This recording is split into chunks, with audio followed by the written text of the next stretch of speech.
আজকের অনুষ্ঠানে আমরা চেষ্টা করব যে সমস্ত মৎস্যজীবী ভাইয়েরা রয়েছেন তাদের প্রয়োজনীয় বিষয় নিয়ে কিছু কথা বলার জন্য।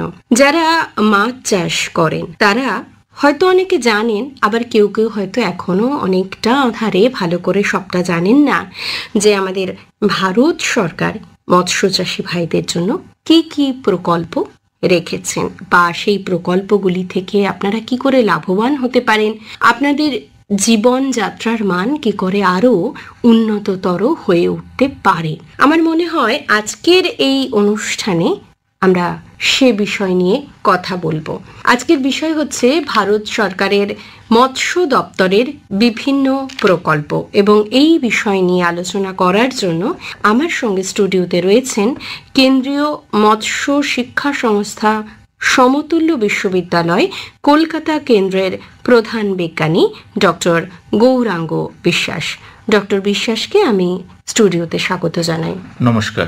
ডক্টর বিশ্বাস, যেমন বলছিলাম যে ভারত সরকারের মৎস্য দপ্তরের বিভিন্ন প্রকল্প, এই বিষয় নিয়ে আজকে যে সমস্ত মৎস্য চাষী ভাইরা রয়েছেন তাদেরকে যতটা সম্ভব আমরা আজকে তথ্যগুলো দেওয়ার চেষ্টা করব।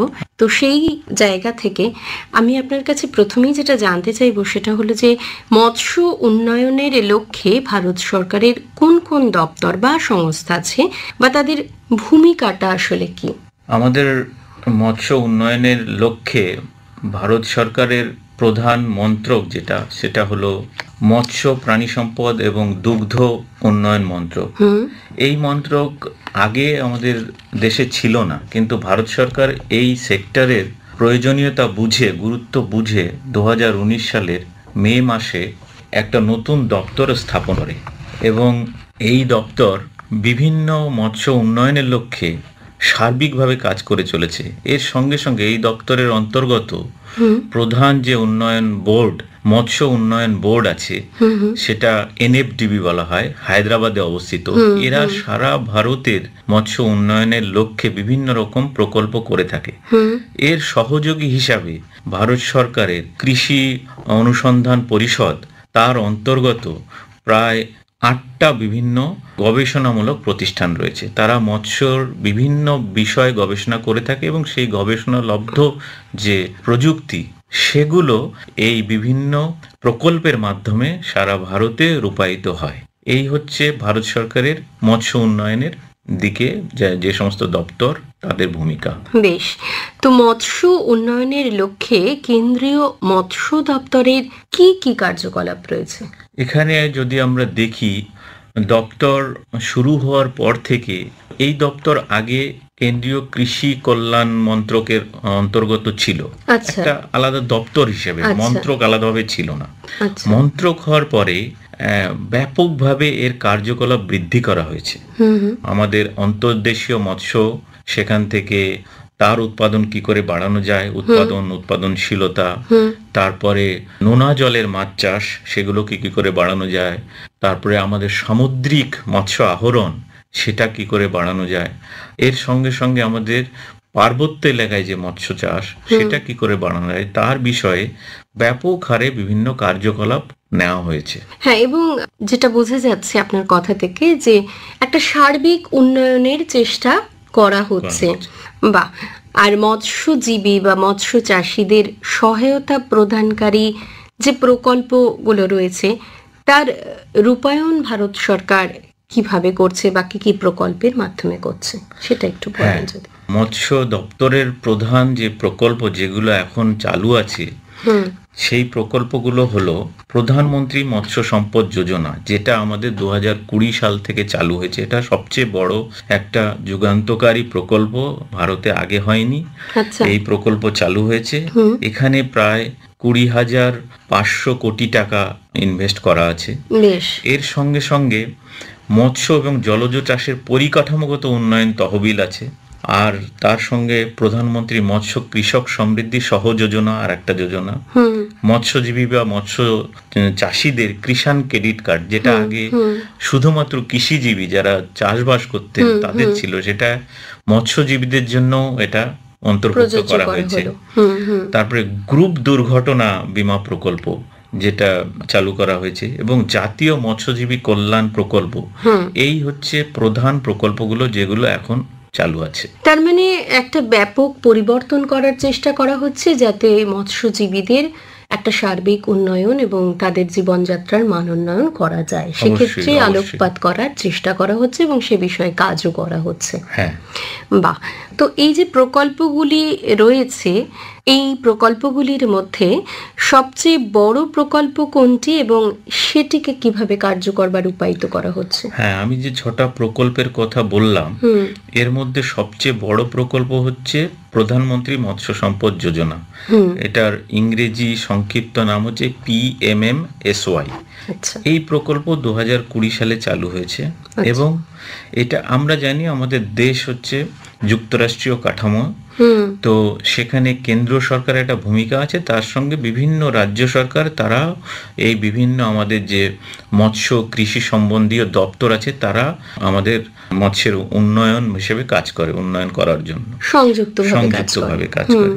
তো সেখানে আমাদের এই বড় প্রকল্প যেটা, এটা দুভাবে রূপায়িত হয়। একটা হচ্ছে আমাদের সরাসরি সেন্ট্রাল সেক্টর স্কিম আছে, সরাসরি চাষি ভাইরা সেখানে আবেদন করে তার বেনিফিট নিতে পারে।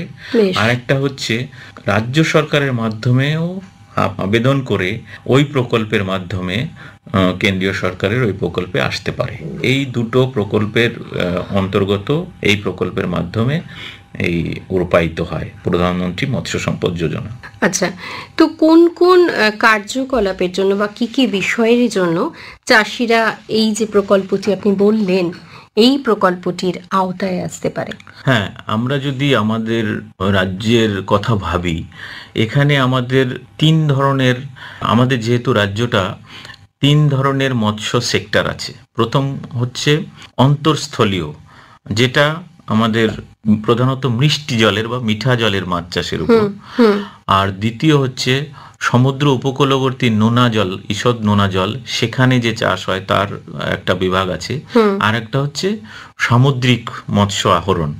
তো এর দিকে লক্ষ্য রেখে বিভিন্ন প্রকল্প আছে। তার মধ্যে যে মিষ্টি জলের মাছ চাষের জন্য বিভিন্ন পুকুর তৈরি, তারপরে সেখানে চারা উৎপাদন, তার বড় মাছ উৎপাদন, সেখান থেকে শুরু করে হ্যাচারি প্রতিস্থাপন, ফিড মিল তৈরি করা, মাছের খাবারের জন্য ফিড মিল তৈরি করা, এই সমস্ত অসংখ্য প্রকল্প এই মিষ্টি জলের বা মিঠা জলের মাছ চাষের জন্য আছে। তার সঙ্গে সঙ্গে সমুদ্র উপকূলবর্তী নোনা জলের জন্য নোনা জলে মাছ চাষ করা চিংড়ি, কাঁকড়া বা নোনা জলের যে মাছ যেগুলো ভেটকি, ভাঙন, পার্শে, সেগুলো চাষ করার জন্য বিভিন্ন প্রকল্প রয়েছে। এর সঙ্গে সঙ্গে আবার রয়েছে সামুদ্রিক মাছ চাষের জন্য, সেখানে খাঁচায় মাছ চাষ, তারপরে সমুদ্র থেকে আহরণ করার জন্য যে বোটগুলো হয়, যে নৌকা, তার যান্ত্রিকীকরণ, এবং আমাদের গভীর সমুদ্রে মাছ ধরার জন্য আধুনিক জাহাজ, এই সমস্ত বিভিন্ন প্রকল্প রয়েছে এই প্রধানমন্ত্রী মৎস্য সম্পদ যোজনা প্রকল্পের অন্তর্গত।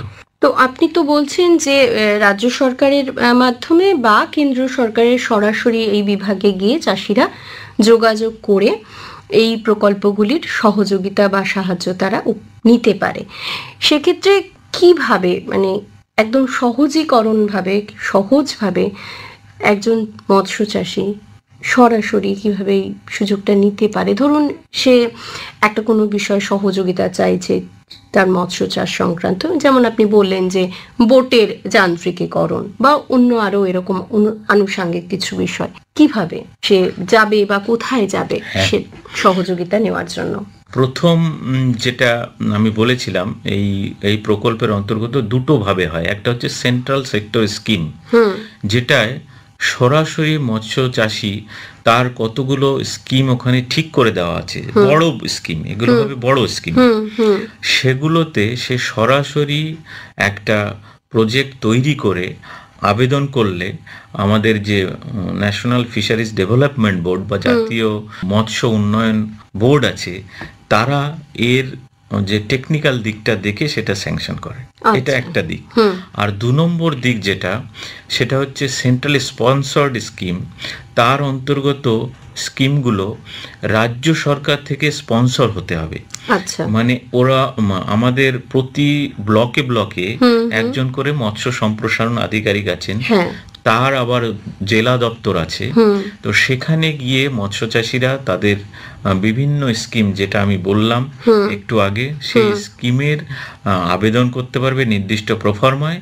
এইবার ব্লক থেকে জেলায় ওগুলোকে পাঠানো হয়, জেলা থেকে আবার রাজ্য স্তরে গিয়ে রাজ্য থেকে আবার সেন্ট্রাল গভর্নমেন্টের দপ্তরে আসে ফাইনাল স্যাংশন হওয়ার জন্য। তো এভাবে মৎস্যচাষীরা করতে পারে। এখন পর্যন্ত প্রায় আমরা যদি দেখি, প্রায় 8.5 লাখ বেনিফিশিয়ারি এই প্রকল্পের আওতায় এসে তারা এই লাভবান হয়েছে। বাহ, এটা তো একটা অনেক বড় সংখ্যা। হ্যাঁ, তো এবারে আসি যে প্রধানমন্ত্রী মৎস্য কৃষক সমৃদ্ধি সহ যোজনা যার কথা আপনি বলছিলেন, তার উদ্দেশ্য কি এবং সেটা কিভাবে রূপায়িত হচ্ছে? হ্যাঁ, এটা একটা এই PMMSY, যেটা প্রধানমন্ত্রী মৎস্য সম্পদ যোজনারই একটা উপযোজনা। এটা চালু হয়েছে আমাদের 2-3-4 বছর আগে, এখনো চলছে। তো এর উদ্দেশ্য অসংগঠিত ক্ষেত্রে যে সমস্ত মৎস্য চাষী বা মৎস্যজীবী আছে, তাদের একটা আনুমানিক কত আছে আমরা জানি না, তাদের কি কি মৎস্য সম্পদ আছে সেগুলো আমরা জানি না। সেইগুলোকে আমাদের ডকুমেন্টেশন করার জন্য এই যোজনাটা নেওয়া হয়েছে, এবং এর মাধ্যমে আরো কিছু কিছু সহযোগিতাও মৎস্যচাষীরা পেয়ে থাকেন। সেগুলো কি কি? আমাদের চাষের যে বীমা, সেটা এর মাধ্যমে রূপায়িত হয়। আচ্ছা, তারপর ছোট ছোট বিভিন্ন প্রোডাক্ট তৈরি, মাছের প্রোডাক্ট তৈরি, মাছের খাবার তৈরি, সেগুলোর যে ছোট ছোট প্রকল্প, তার সহায়তাও এর মাধ্যমে হয়ে থাকে। কিন্তু এই প্রকল্পটা সরাসরি রূপায়িত হয়, এর জন্য আমাদের একটা ডেডিকেটেড, কেন্দ্রীয় সরকারের মৎস্য দপ্তরের একটা ডেডিকেটেড ওয়েবসাইট আছে, ন্যাশনাল ফিশারিজ ডিজিটাল প্ল্যাটফর্ম। তো সেখানে গিয়ে মৎস্য চাষি বা জীবীদের তাদেরকে রেজিস্ট্রেশন করতে হবে তার তথ্য দিয়ে। রেজিস্ট্রেশন করার পর এই বিভিন্ন প্রকল্পের জন্য সেখানে সরাসরি আবেদন করে এই প্রকল্পের ফায়দা তুলতে পারে। National fisheries digital platform. বাহ। আর এবারে আসি, আপনি যে দুর্ঘটনা বীমার কথা বলছিলেন সেই বিষয়ে একটু আপনার কাছে জেনে নিই, যে গ্রুপ দুর্ঘটনা বীমা প্রকল্পে কারা কিভাবে উপকৃত হতে পারে? হ্যাঁ, এখানে আমাদের অন্তর্দেশীয় মৎস্যজীবী অথবা যেটা আমাদের সামুদ্রিক মৎস্যজীবী, তারা যে কেউ এই আওতায় আসতে পারে। এখানে আমরা যে মৎস্যজীবী আছে তাদের একটা মিনিমাম প্রিমিয়াম জমা করতে হয়, মাত্র 72 থেকে 73 টাকা। এবং এখানে প্রতি মৎস্যজীবী যদি তার কোনো দুর্ঘটনা হয়, যদি তার চিরস্থায়ী বিকলাঙ্গ হয়ে যায়, তাহলে 5 লাখ টাকা পর্যন্ত সে বীমা পেতে পারে। অথবা যার আংশিক বিকলাঙ্গ হয়ে যেতে পারে দুর্ঘটনার ফলে, তিনি 2.5 লাখ টাকা, এবং অ্যাক্সিডেন্ট হলে ওনাকে হাসপাতালে নিয়ে যাওয়ার জন্য তার 25,000 টাকা পর্যন্ত এই বীমার আওতায়, দুর্ঘটনা বীমার আওতায় আসে। আচ্ছা, এই বীমার যে উপকার বা এই বীমা কি করে একজন মৎস্য চাষী গ্রহণ করবে, সেটার জন্য সে কোথায় যাবে সেটা একটু যদি বলেন। এটাও একইভাবে যে রাজ্য মৎস্য দপ্তর, তার যে বিভিন্ন অফিস রয়েছে, ব্লক থেকে শুরু করে জেলা, সেখানে মৎস্যজীবীরা আবেদন করবেন। করার পর সেগুলোকে, মানে এখানে আমি যেটা জানতে চাইছি যে সেখানে গিয়ে কি মানে ফিজিক্যালি নিজে গিয়ে একটা ফর্ম নিল, সেইভাবে আবেদন করলো, নাকি এটাও কোনো ওয়েবসাইটের মাধ্যমে হয়, সেটা একটু জানতে চাইছি। এটা মৎস্য দপ্তরের মাধ্যমেই করতে হবে। ফিজিক্যালি আবেদনপত্র নিয়ে সেখানে গিয়ে সে আবেদন করবে, তাই তো? আবেদন করে, আচ্ছা, সেই আবেদনগুলো আবার পাঠিয়ে দেওয়া হবে কেন্দ্র সরকারের মৎস্য দপ্তরের কাছে। বেশ। এবার যেখানে আসতে চাইছি সেটা হচ্ছে যে কৃষি ক্ষেত্রের মতো মৎস্যজীবী বা মৎস্য চাষীদেরও কিষাণ ক্রেডিট কার্ডের আওতায় নিয়ে আসা হয়েছে কেন্দ্র সরকারের এই মৎস্য দপ্তরের বিভিন্ন প্রকল্পের মধ্যে। এটাও একটা নতুন সংযোজন। এইটা সম্পর্কে একটু বলুন। হ্যাঁ, আমরা জানি কিষাণ ক্রেডিট কার্ড এটা খুব একটা অনেক দিনের একটা প্রকল্প, যেটা শুধুমাত্র চাষবাস যারা করেন, মানে আমাদের সবজি চাষ থেকে শুরু করে শস্যের ক্ষেত্রে তারা এর উপকার পেয়ে থাকতেন। কিন্তু 2018-19 সাল থেকে ভারত সরকার মৎস্যজীবী এবং মৎস্য চাষীদেরকেও এই কিষাণ ক্রেডিট কার্ড প্রকল্পের আওতায় এনেছেন। এবং এর ফলে যে আমরা যেটা বললাম, আমাদের মাছ চাষি এবং মৎস্যজীবী, সেটা মিষ্টি জলের মাছ চাষিও হতে পারে, মৎস্যজীবী হতে পারে, আবার সামুদ্রিক মৎস্যজীবী, তারাও এর আওতায় আসতে পারে। এবং এর ফলে এখানে কিষাণ ক্রেডিটের মাধ্যমে ইন্টারেস্ট রেট হচ্ছে 7%, এবং সেটা কিন্তু যদি সময় মতো পরিশোধ করে তাহলে আরো 3% ইন্টারেস্ট কমিয়ে দেয় গভর্নমেন্ট। মানে 4% করে 4% সুদ দিয়ে এখানে তারা লোন পেতে পারে বিভিন্ন মৎস্য কার্যকলাপের জন্য। তো এটা একটা খুব ভালো স্কিম। এখন পর্যন্ত দেখা গেছে এর আওতায় আমাদের প্রায় 6.5 লাখ পর্যন্ত আবেদন করেছে, প্রায় 4.5 লাখ এই আবেদন গৃহীত হয়েছে এই কিষাণ ক্রেডিট কার্ডের। এক্ষেত্রেও কি ওই রাজ্য স্তরে গিয়ে আবেদন করতে হবে? হ্যাঁ, এটাও তাই। এটাও রাজ্য সরকারের মাধ্যমেই রূপায়িত হয়।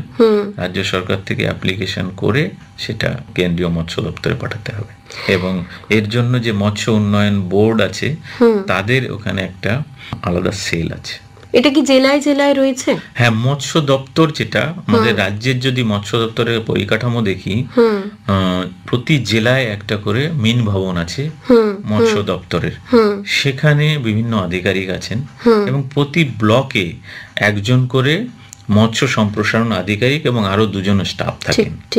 তো সরাসরি ব্লকে গিয়ে ওই দপ্তরে আবেদন করতে পারেন, বা মৎস্য চাষের যে কোনো ব্যাপারে পরামর্শ থেকে শুরু করে তার ট্রেনিং, এগুলো ওখান থেকেও আয়োজন করা হয়। বাহ,